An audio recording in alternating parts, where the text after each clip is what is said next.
Coaches and affiliate owners, we are super excited to launch our FitFilliate Founders League.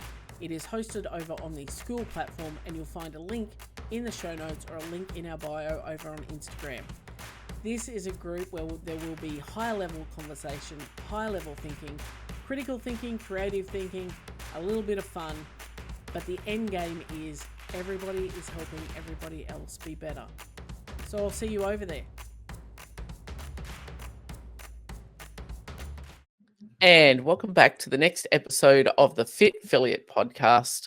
And I can't tell you how excited I am to sit here again with my two favorite humans in the entire world, asterisks, with Tony and Andrew. How are you, boys? I hope everybody appreciates how much you could tell Lisa just worked on that introduction. It's taken me all week teeth for her. Well, there is an asterisk, but that's okay. We won't. No one ever reads. The asterisk is that Andrew and I are very cool. It just happens to be 2 a.m, so Lisa's not interested in anything her time. So yeah, no, I can't imagine having to come listen to us like that fucking early. Actually, now that you put it like that, Andrew, yeah, true. Yeah. And then even pretend to be interested in half the shit that comes out of my mouth. That's high five, Lisa. I stopped pretending a couple of years ago. It's okay. I can tell based on what you got done. I'm just talking about listening to you. Nope, On we're here now. No, yeah. It's going to be a fun day, isn't it? So,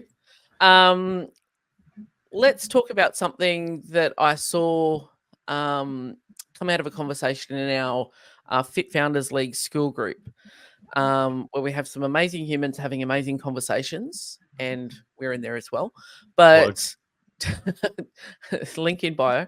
But also, the general feeling, and I'm not talking about, a specific group of people in the Skool group, just across the board, when you look at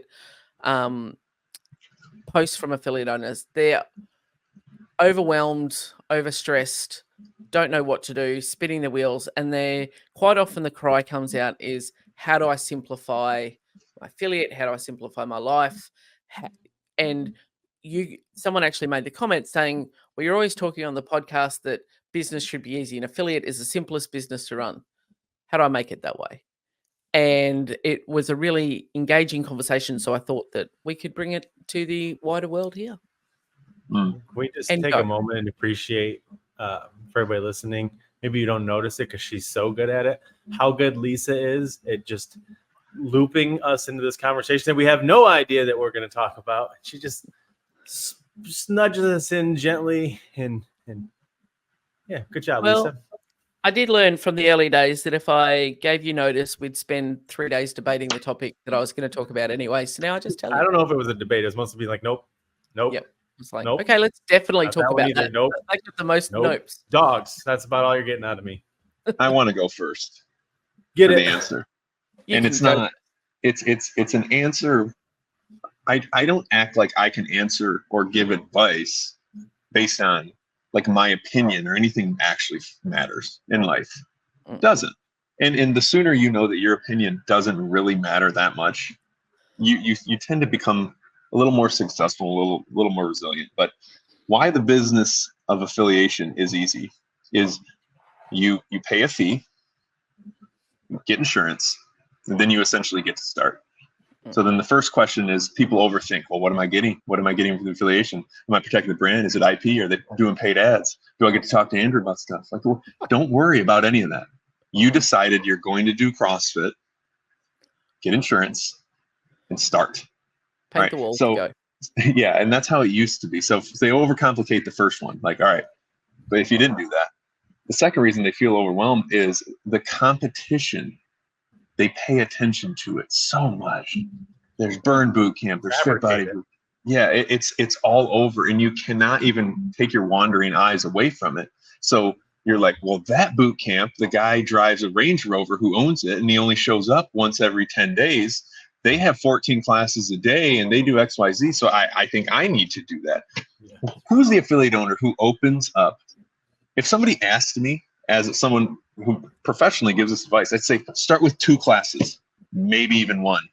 Yeah. Maybe even 1, mother effer. And guess what? Once that one's packed, maybe consider getting a coach, getting a partner, getting someone who hey, we have 10 members right now. You're in this with me now. So you have some skin in the game and you're ready to go. And maybe you'll open another class. Like you just have to start so slow in that way. And then you don't become overwhelmed. Yeah, totally. Unfortunately, we're doing the opposite where, instead of working out we're shoulder to shoulder, and then, we're all starting with a, 10,000 square foot facility and, jam packed full of black mat goodness, because that's apparently what people expect. I'm just going to go back to gratitude here because I'm a little bit biased, but I'm incredibly proud of this podcast for this exact reason. And that the thing that is great about having Andrew on here is ultimately what I would consider to be great about the FitFilliate model is that he gets so much access to so many different affiliate owners authentically. And what I mean by that is essentially unfiltered or unfettered by the application of information, where, there's a lot of people out there who are interfacing with, countless affiliate owners in a day. Right? There's other platforms that are, mentor type models, but that interface is essentially helping people unpack and understand how to implement or apply the information that they're selling to them. And what's great about like that conversation that, you just basically just succinctly put out there is that you could tell that it is distilled down from hundreds, thousands of hours of hearing the same complaints, pretty standard across the board, as opposed to having heard thousands of hours about, I don't know how to do module number 2, right? Like, and that's one of the reasons why I think one of the reasons I know that we started the model this way was because everybody is nuanced. Everybody is after their own individual idea of success. However, everybody loses their way in that journey, because what ends up happening is that we all come after this from our own place, our own perspective, our own idea as to what it's going to be to own this business.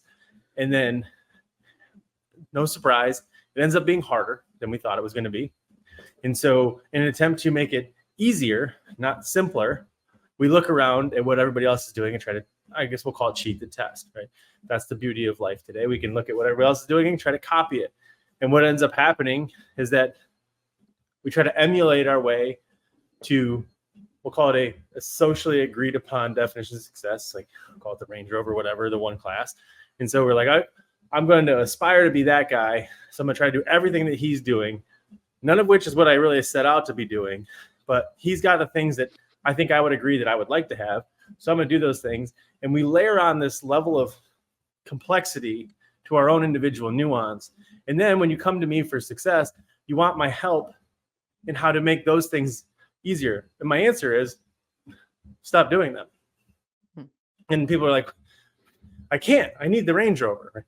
The only reason you need the Range Rover is because somebody told you needed that thing, right? Like, it's not going to inherently make your life much better unless you actually use the Range Rover the way that it's designed to be used, which is like go off road and get yourself to places where you can appreciate and enjoy life. But we know most of them are even that you don't need a Range Rover to do. There's plenty of $4,000, you need a Defender. I have one of those, but 4Runner is the best vehicle for you to ever buy. So buy them and collect them and hoard them. I have a 4Runner.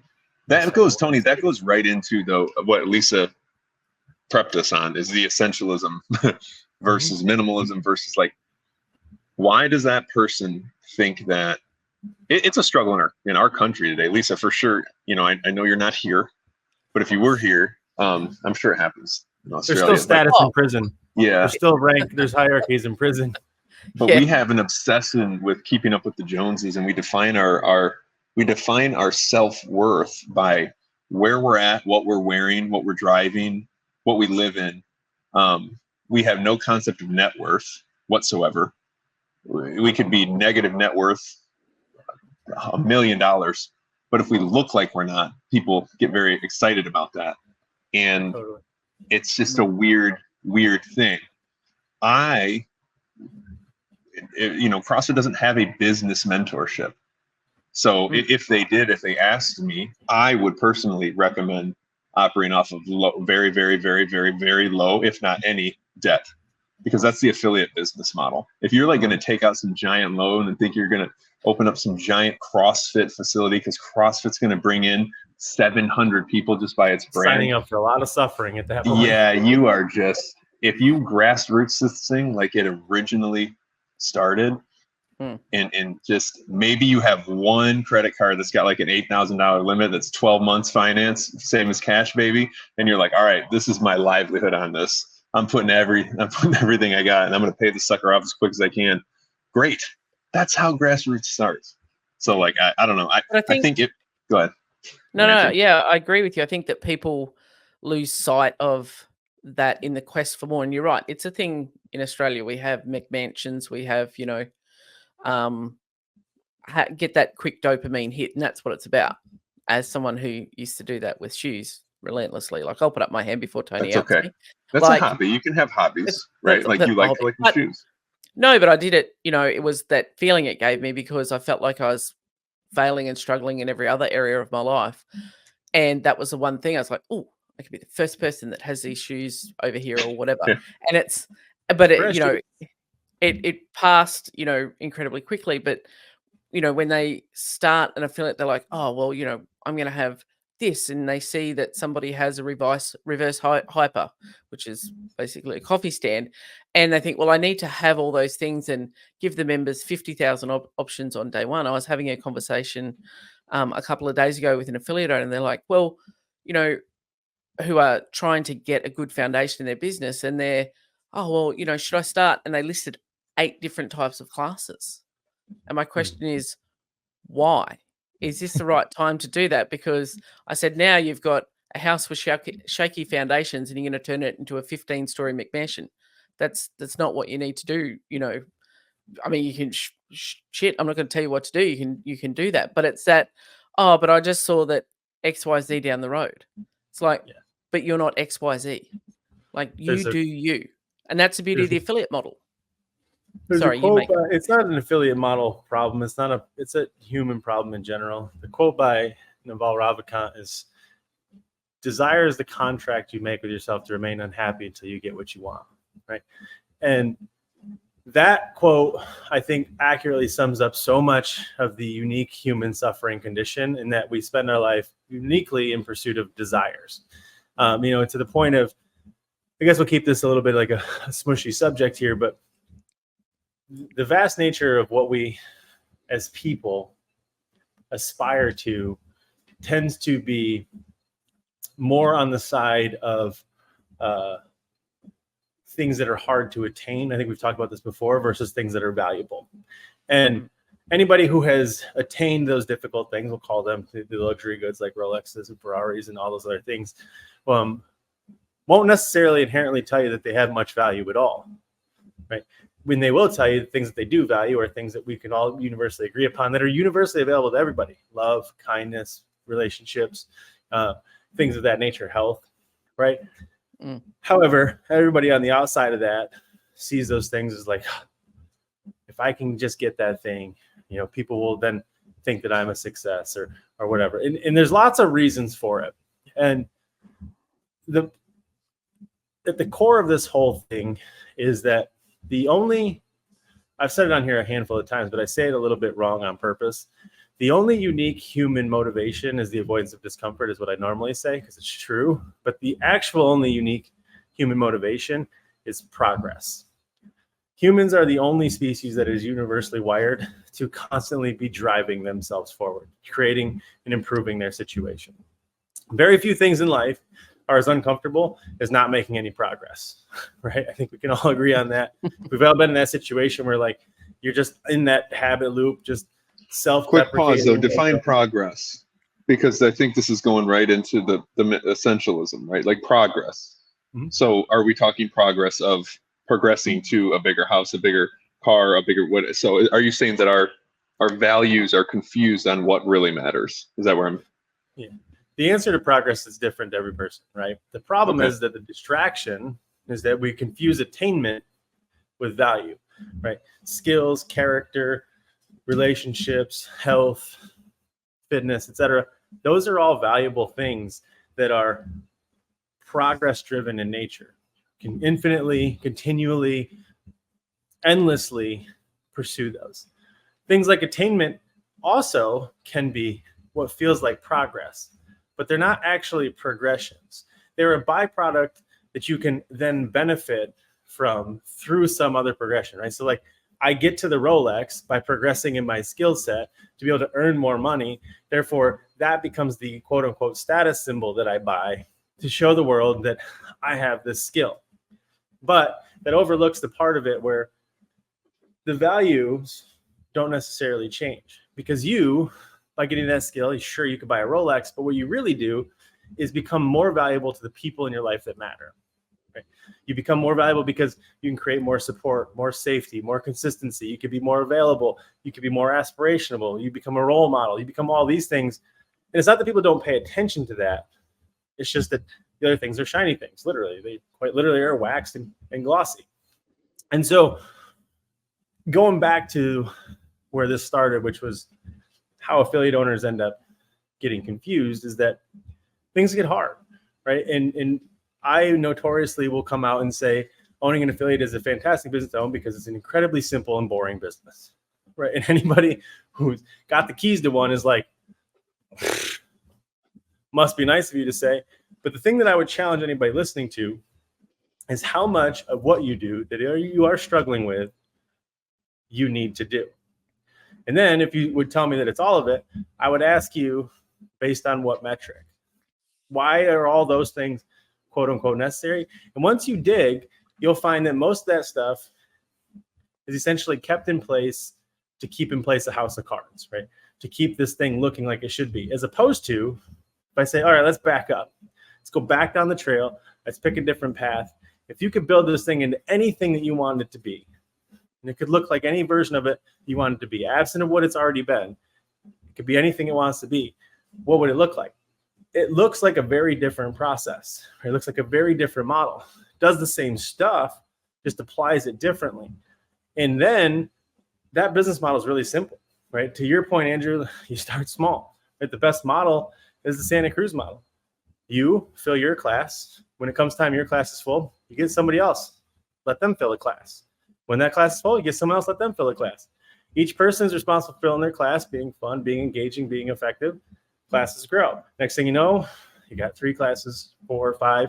But if you set your contract with yourself that like, I need $1 million, I need a Range Rover, I need these things, and I can say this to somebody who did it, you're going to set yourself up to suffer a whole lot until you get those things. Is that you who did the? Is that you who did the Range Rover? Then is that?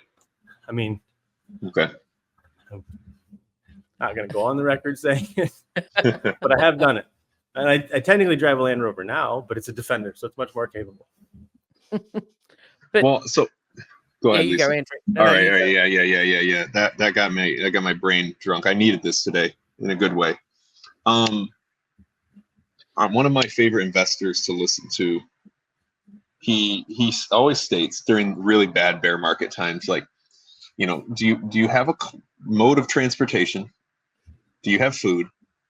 And do you have a roof over your head and family? And I know that seems like when there's a stock market crash or, you know, big market correction, like that's a lot of times people need to hear that because that's true. And so if you reverse engineer things in that order, and when you are doing quote unquote well, maybe financially, or maybe you're doing well with your time, a little more freedom, if you still focus your net worth around those things or your value around those things, for what I see, for the most part, you'll typically stay pretty happy because you'll not go into that desire mode of like chasing this crack of I need more class, I need a bigger gym, I need 50K revenue. It's like, tell me why you need 50K revenue.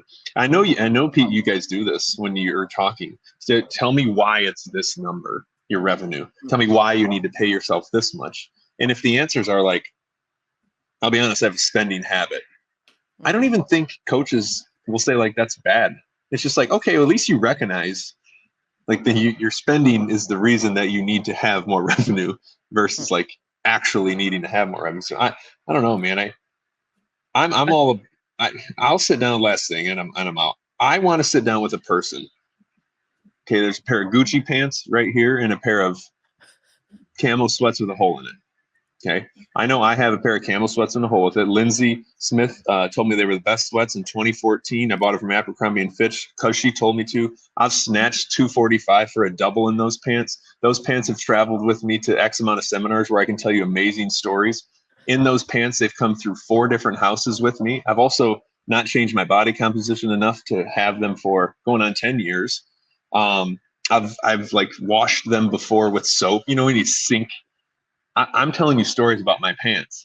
If you're just going to say these are Gucci pants, I'm going to sit with the person who can tell me a story about their pants 10 out of 10 times. And if you can switch your mind on the essentialism and to think that way, I think you end up being a little bit more happy. And I think I laughed at that because I can imagine Lindsay telling you that about those pants, and then I can imagine you doing that, and then I can also hear Webb, talking shit to you about still wearing those pants. Yes. There's definitely an interesting inside joke there. Anyway, go ahead, Lisa. Well, I was just going to say some of it that people get sucked down that path as well of the Range Rover must earn this much as a way of, they get distraction, because if it looks like the duck on the pond, if I look like I'm just cruising along and no one has to see, the shitstorm going on underneath, and that I actually do feel, I'm plagued with imposter syndrome. I feel like I'm failing in all areas of my life, but externally it looks good, then I don't actually have to deal with those things myself. So I can distract myself in the pursuit of these things and these arbitrary metrics, because I haven't had a coach sit down and say, wow, that's a really nice, neat number for a goal. That seems odd. Tell me more about that. And so they don't have to deal with the things that at some point you're going to wake up and walk into the gym, and those things are all going to be standing in your office, and you're going to have to confront it. And that's, when you have your come to Jesus meeting with yourself to a degree. But I think they wind up surreptitiously down this path because in the pursuit of distraction, which is one of the things that we like to, help affiliate owners avoid, is that distraction. But then they wind up with the quest for things because everything looks okay. I tick the boxes. To everyone else, this is great. But I'm just a shell of a human, but hopefully they won't see that because I'm driving around in my Range Rover.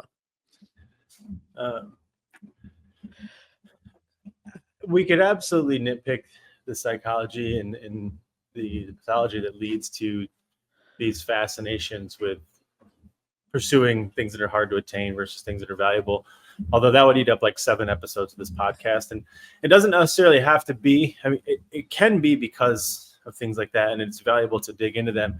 But even if you don't want to be the person who wants to root around in that danger space that is your past, you could take a look at your future, right? And where I think this is important to kind of reframe this back towards like getting out of hell versus getting into heaven sort of conversation, is that there's an insidious undertone that is present in all of society at this point. And it is this consumerist sort of belief, kind of back to the attainment thing, that we can have everything. And I don't mean like buy everything, but simply put that you can do everything.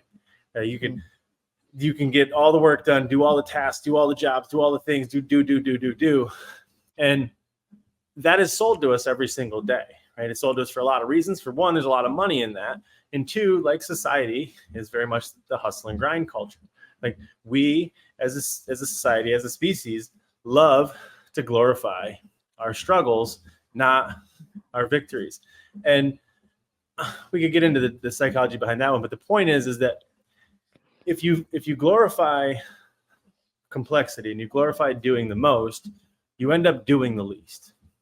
Right? There's just no way around it, right? Simply put, if you try to do everything, what ends up happening?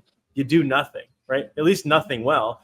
And that's because when you focus on what you have, you will always almost gain what it is that you lack. And when you focus on what you lack, you lose what you have, right? Like, that's not a quote by me, that's a quote from Greg McCallum. But like, if you think about it that way, and you can get yourself back into the gain and out of the gap, and start to understand, okay, what is it that I do that is the most effective use of my time? And you kind of list those things out. And you take a look at, okay, what are the other things that I have to do that become the rest of the use of my time, two things usually come out of that. The first one is the things that have to be a use of your time, almost always in every single person situation, far outweigh the things that are agreed upon are the best use of your time. Right? Like, it's interesting because we tend to, as humans, say, okay, let me get this stuff done, and with the time I have left over, I'll work on this skill, right? Or I'll work on this thing, or I'll do this thing that will make me better. Let me just finish this work first. And what happens? It's a tale as old as time. There's just no time left, right? And if there is, you're burnt out, exhausted, tired, whatever. And so now what we have is a paradox of action. You are busy as hell, but you have no traction. You are the opposite of traction, which is in distraction, right? And so distraction in society obviously means more like ADD, squirrel, whatever. But from a literal progressive sense, in terms of human motivation, anything that is not in progress, anything that is not moving forward is in distraction. It is either staying still or moving backwards. And if we just go back to what I said about that human motivation, if the absence of progress is frustrating, we'll do anything we can do to get out of that situation. And for most of us, we push the pedal harder, right? We try to bury it. But if you ever had a vehicle stuck, you can floor that thing all you want. All you're going to do is just spin those wheels. And all it's going to do is burn out the engine, burn out the transmission. You're going to get nowhere. You got to get out and reassess the situation. What is the most effective use of your time in that situation? Not try harder, right? Get out, dig out, change the situation, do whatever you need to do, pull yourself out. Is it trying to become present? Is that why meditation and little apps like this are so grown? Because we can't get out of our own way to live in the present that much, because that's the only thing what you're saying, right? If you keep spinning your wheels, trying harder, putting that or thinking about what you should have done or what you're going to do. I know one thing, definitely not a religious podcast, but I'm trying to go through this catechism, which is blowing my mind, and I'm so bad at it. But everyone, you're in heaven or hell every day. It's every decision, every thought you make. Everybody wants to imagine a cartoon where you fly up to the sky, and the answer when you get there, like, oh, dude, you were living in hell your entire life. So, and I look at hell as the past or the future, if that's where you're at. If you can't, you really want to live in heaven, look up, see what color that door is. Count the doorknobs. These are the things. I mean, maybe that's how hard you're spinning your wheels and stuck. You're in freeze mode. So you decide, I'm going to work harder. I'm going to do I should have done this. I should have held on to my house. It appreciated so much. I should have never sold it. I should have rented it out to somebody. And you're like, what? Just dude, chill the fuck out. What's happening right now that you can do? Maybe just go for a walk. That's it. That's going to be the start to what's unwind. the next, what's the next most important thing that I can do that's going to get me out of this place? Like you said with the truck, it's like, okay, well, putting my foot on the gas hasn't worked. So what's the next thing? And just give yourself the grace to take that pause to, instead of just seeing this giant, burning forest fire in front of you, let's just find that one tree that's not on fire that I can go to now. What's the next thing that I can do?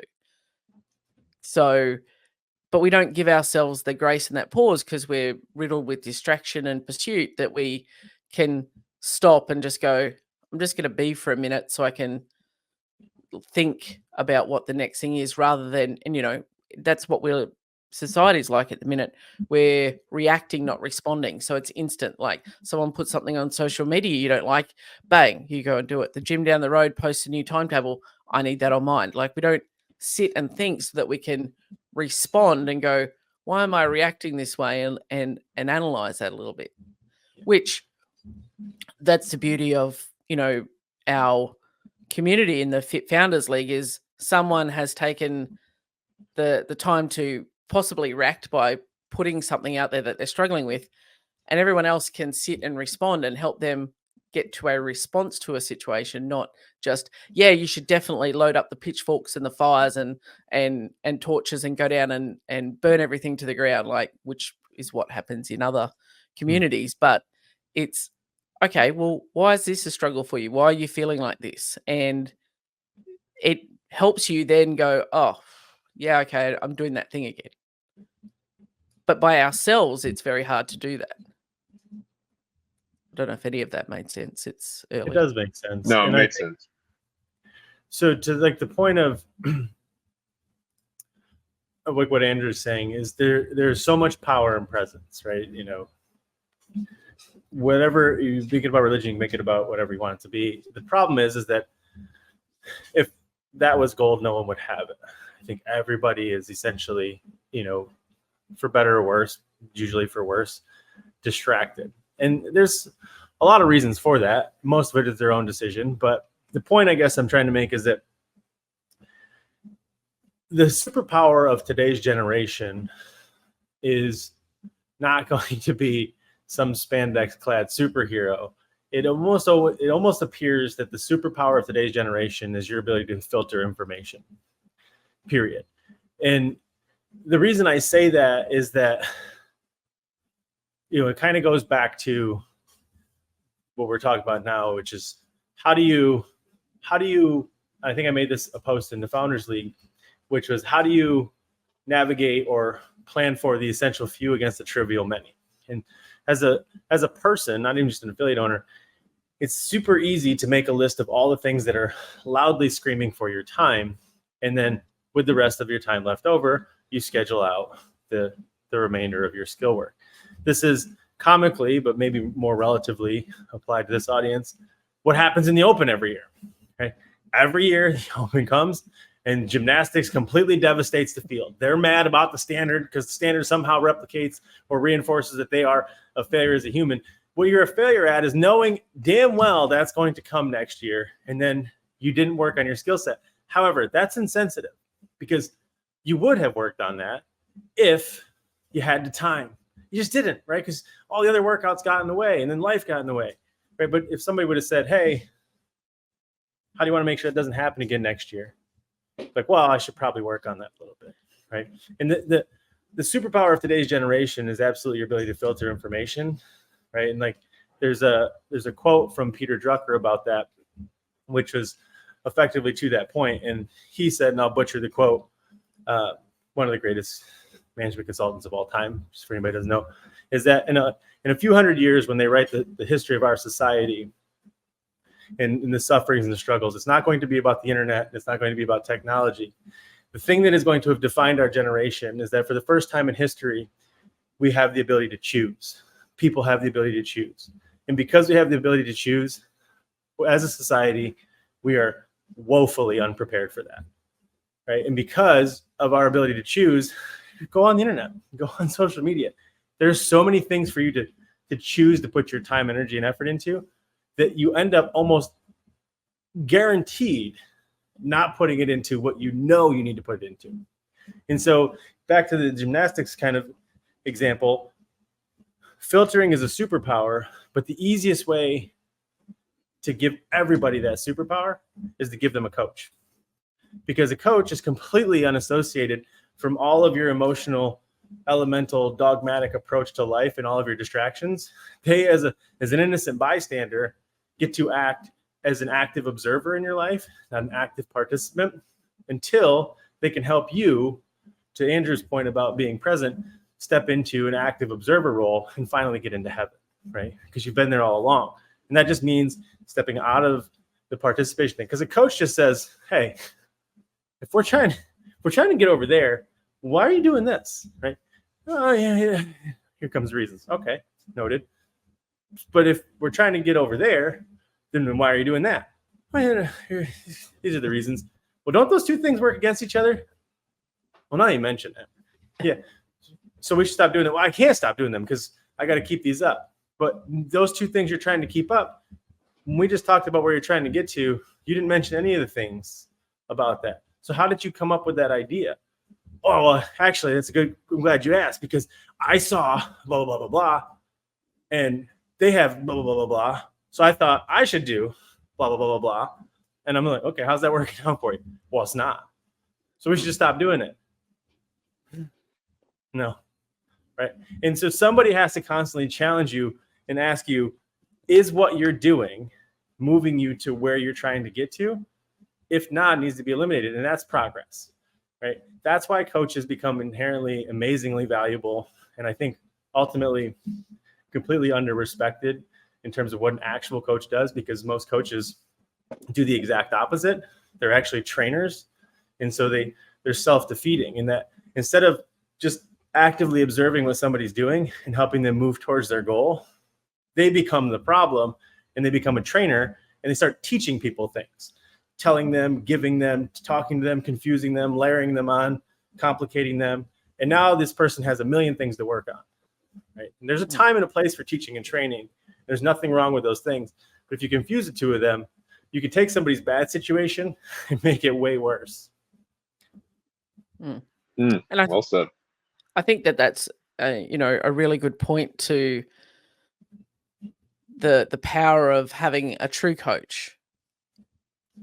No branding there, but you can't use the yeah, word I was true going to coach. say to have a genuine coach in your corner, to just unapologetically ask the questions, because you're not emotionally invested in the outcome. Like your outcome as a coach is that they're getting to where they want to be, but I'm not emotionally attached to that, so I can ask the question like, that's why is that a struggle for you, and why do you feel it's easier to run in this other direction, and how's that worked out? There can be, when the person that you're working with is open to that process and they get past that initial just tell me the answer, it's a really powerful reset and reframe that they can just start to do that then themselves as well. This vernacular of coaching, training, I just had because I love when Tony rants on coach versus trainer. And I try to push him to do it all the time. He doesn't love it, but I just had a huge epiphany, I think, based on when I was a personal trainer. I was a personal trainer. So I met my wife, high athletic club. But what was I actually, is I was an emotional life coach. And I'm not saying that to like, that's always a joke. Ha ha, your personal trainer is just your life coach. No, I mean, that's what we were. They weren't interested in necessarily like improving that much, kind of just wanted to get skinnier and say they had a personal trainer. That's the type of clients we had, and that's okay. And you end up talking to them about, I mean, they share everything with you. Their infidelities, their this, that. I mean, so too much. Yeah, but I recall one time in my life where I was an actual, I would say, certified coach. Man, like I had an NHL client. He golfed with a guy, really wealthy guy, but not that, all his buddies were SEALs, and like he had some health issues. And he'd go to the doctor, and the doctor would freak him out, and your blood pressure and all this stuff. And he knew that it wasn't like something's wrong, man. And he had this terrible thing where he was briefly paralyzed for a little bit. Something happened in the disc, and I don't know, all these crazy medical things that I shouldn't have to be dealing with, nor like if an insurance person's listening to me, should I be dealing with? But he was shit out of hope. And my NHL friend was like, dude, I think you got to train this guy, man. Like, he's just a good guy, and he just needs someone. And this guy could not do it. I mean, an air squat, not even close. Every time he would exercise, you could see the anxiety come up of like, is this health issue going to affect him again? So I'm observing all of these things. And now I'm thinking, how am I going to make this guy deadlift 315 and be able to do Cindy? That was in my head, like, do the workout Cindy will free him of this movement of like, and sure as shit. And what am I going to do with a diet? Like I'm going to give him so much confidence in what I'm telling him is going to work. Somehow I'm going to reverse engineer. I'm going to look at his lifestyle. Dude, all this costs a lot of money, by the way. Like I wasn't doing this for free. And sure as shit, I did it. And I'm really proud of that. Like, but that was coaching, man. That was taking every distraction about what he had about exercise or about life. I mean, literally, he would text me every single thing that he ate. Hey, I had 2 old fashions. That's fine. You're not going to eat for another 6 hours. Okay, man. I'd be like, yeah, dude. It's hard. Just little things like that. And sure as shit, he can do Cindy. He lost probably 80 pounds. He didn't need me anymore after about 6 months. Like, that's coaching, man. Well, that's where the only value is. Like, and I guess I'll use this to bring it full circle into like how gyms stay simple. we know one thing that's pretty universally true, and like Nicole from HSN is pretty famous for saying that like not every coach in your gym should be a nutrition coach. And that's mainly because, well, simply put, they're trainers. And if you like training, you probably don't necessarily want to train somebody on something you don't know about. Like if I was an English trainer and I knew that like Spanish was like the root language, I really wouldn't care about wanting to teach someone Spanish. I'd want to just focus on that part of it. But nutrition, and we talked about this yesterday on the coffee chat that we did, is kind of at its core one of the purest demonstrations of coaching versus training. And what I mean by this is the reason why most affiliates struggle with nutrition coaching is because they try to deploy a nutrition training program. And what that is the dissemination of information, aka here's what to eat, probably more so here's what not to eat, right? And then, or here's the quantities of what you should eat. That isn't worth anything. It's infinitely available, conflicting or otherwise, on the internet from a bajillion talking heads who have way more of a following than you do. They're going to listen to them. And Tony, explain your nutrition journey. Who's been your best nutrition coach of your entire life? I'm on the bear diet now. So we'll get back into my fiber intake in a second. Let me come back to that one. But nutrition coaching, I have never met and I've done this a lot, from the most deconditioned, out of shape person to the most in shape person. Anybody who's not aware of probably what they should be eating. The quantities, maybe not, right? Like maybe they don't know how many calories to eat, but I think all of us, no matter how smart or otherwise, know that chicken breast is better than pizza. Broccoli is better than French fries. Water is better than soda. So if I just come in and say, all right, here's what we're doing: chicken, broccoli, water. They're like, really? You're coming at me with this shit again? But if instead I say, you already know what to eat, why aren't you eating it? And I took a look at what you were doing instead of being so busy telling you what to do, I instead observed what you did. I can make way more changes, right? And this is a lesson basically that I learned from Trevor Cashy, which is just active intervention in nutrition is way more information, or way better than information. Right? And so if you can just better understand, you can uncover so many things. Like we've talked about the pizza on Tuesday thing, right? But here's the problem. It's not about nutrition. It's not about this. It's not about one versus the other, training versus coaching. The reason why training is mistaken for coaching and coaching is mistaken for training so often is that as a society, not just America, but Western in general, Western education in general, has convinced us that our value is based on the amount of information that we own and we possess. We learn things to own those things and to have power over the people who don't know those things. Like we were taught that in school. What makes you a good student is your ability to retain information. Never was that conversation about your ability to apply that information, right? And so we come out of this and we think that when we get into this role, the thing that's going to make us valuable is the amount of information I have, how smart I am, how many things I can teach you, tell you, talk at you, talk down at you. And unfortunately, in society, we kind of buy into that, right? We're like, oh, big brain on Lisa. I'll give her all the dollars, right? But then you buy a bunch of Lisa's brains and some other people's big brains. And after a while, you're just like, man, I'm doing the most. I'm getting the least, right? Like the wheels are spinning. You start to smell the clutches. You start to smell the transmission fluid. Temperatures are climbing. You're like, how much of this is necessary? And then it comes, hopefully, in your journey, a coach for the first time ever and says, cool, happy to help you with that. Where are we trying to get to? They're like, huh? Aren't you going to tell me where to go? I can't. That's impossible. Where do you want to get to? Let's dig in. If you could we could ask the questions, right? And like to your point, Andrew, when you had that client, you could have layered him with all sorts of things, and all you would be doing was stacking the deck against him. What would happen is you would be giving him multiple opportunities to fail instead of succeed, and all he would be doing is reinforcing in this self-defeating identity that he's already carrying. But instead, you just say, cool, hope it was fun wherever you drank those old fashions. Let's tomorrow let's just fast a little bit. Okay, really? Yeah, no problem. And like, and you can just make those interventions. But then if you start to notice, like, hey, every Tuesday, dude, you're knocking back 8 to 10 of these things. It's really making it hard on Wednesdays and Thursdays. Like, what's happening on Tuesdays? Nothing. Then you realize, I think I made this example before. Oh, my boss is in the office. Okay, so we have to manage for that. It's not about what to eat, what not to eat. It's how do we get you away from the stressful situation that is your boss? And this sauna, cold tub. Yeah, let's throw some more stress in there. And so when it comes back to your business in figuring out what to do, back to this whole initial thing and how to do less but better, it's stacked against you because, as we all know, as soon as you get scared, fear sets in, anxiety sets in, the blinders come in. Your ability to see opportunities is massively limited. So the first thing that has to happen is you have to step away from the fear. You have to step away from the situation. You have to step away from the chaos and the panic.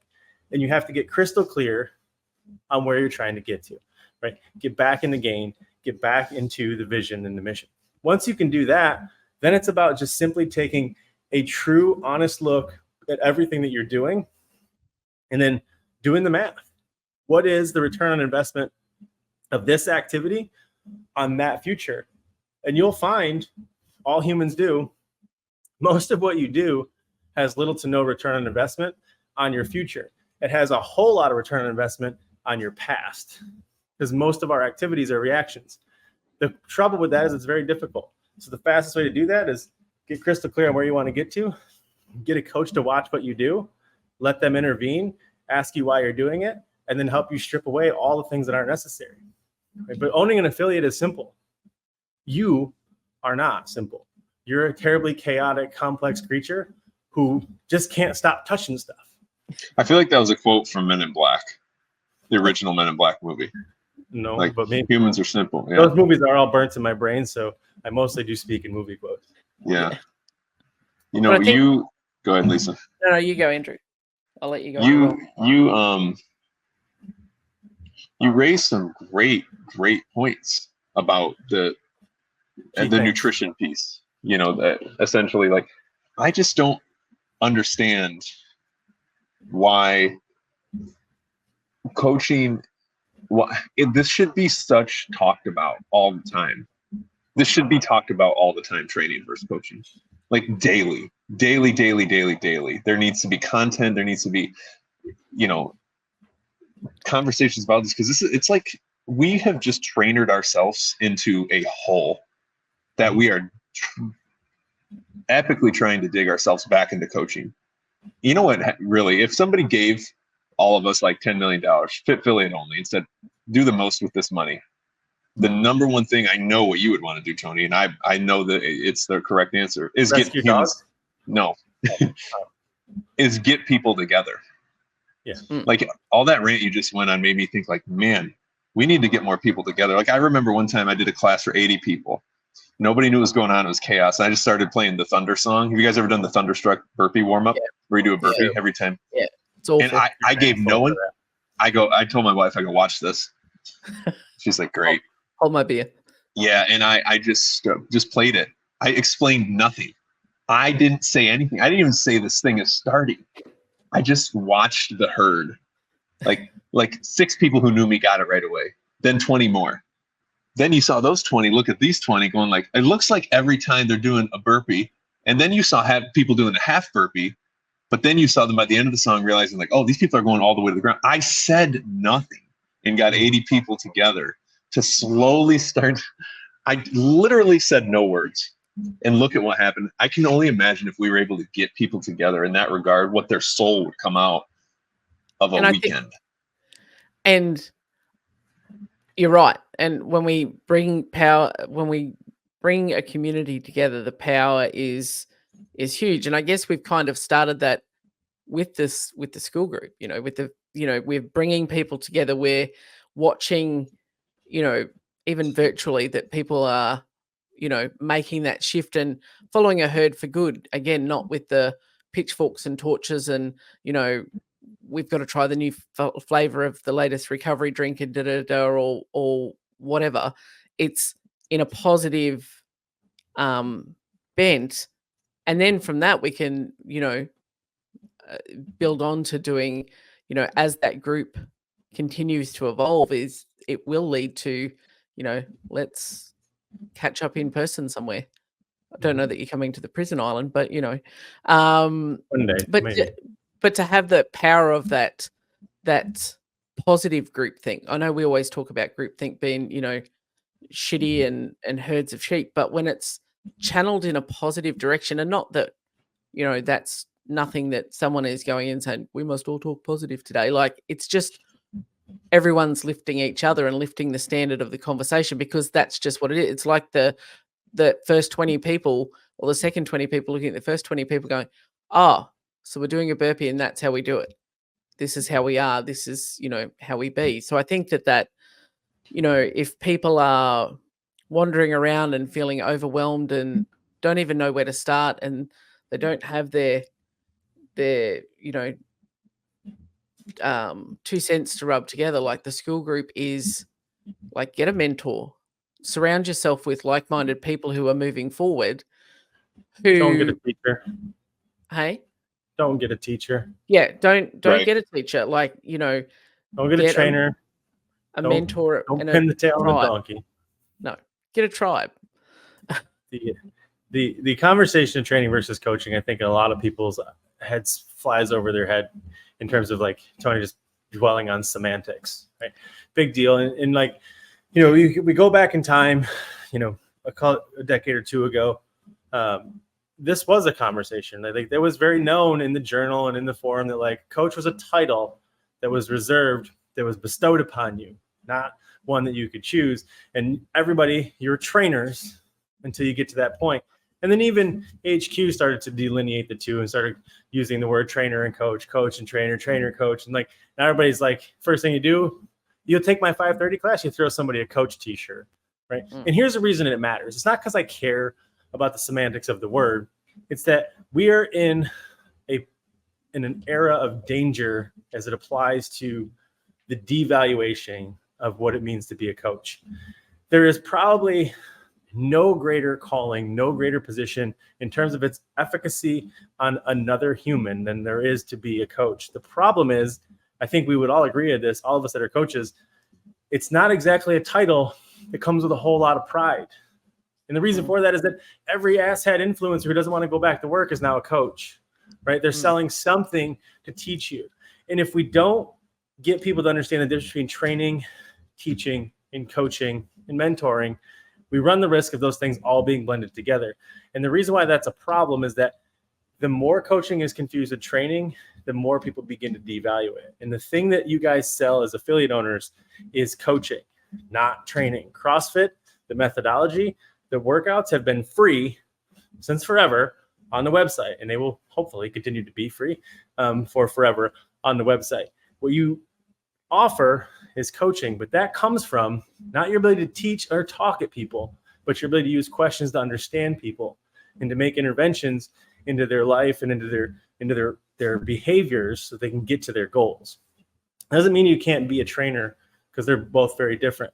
But if we don't delineate this, you're going to drive this ship down. And that's what's happening. So many people are confused as to which one is which, who does what. Training in and of itself is inherently invaluable. And the reason why we started the Founders League group was I figured that the best weapon that we have at this war on the value of coaching is to make the world aware that information is infinitely available and worth nothing. You can Google anything. And so when you go in the Founders League group, you're immediately met with dozens of high-level affiliate owners and entrepreneurs who have the answers to whatever it is that you seek, and they're willing to share it for free, which will keep you from spending that money to pay for a snake oil salesman who wants to sell that thing to you and then call that coaching. So we can get information off the table, and we can get back to the actionable implementation of information and filtering of that information in terms of, is this a good solution for you, or is it just creating another problem? And that's the whole reason it matters. And it's not about dogma. It's not about semantics. It's just that I'm proud to be a coach. You all should be proud to be a coach. But it's going to start with first asking, are you a coach?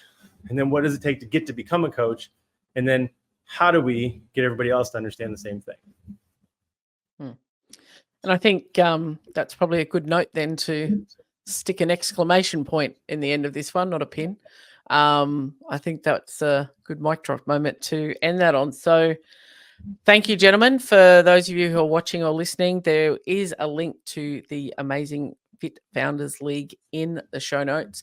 Please also drop us a like or a subscribe on your favorite platform and follow us on Instagram at FitFilliate, and we'll see you on the next one.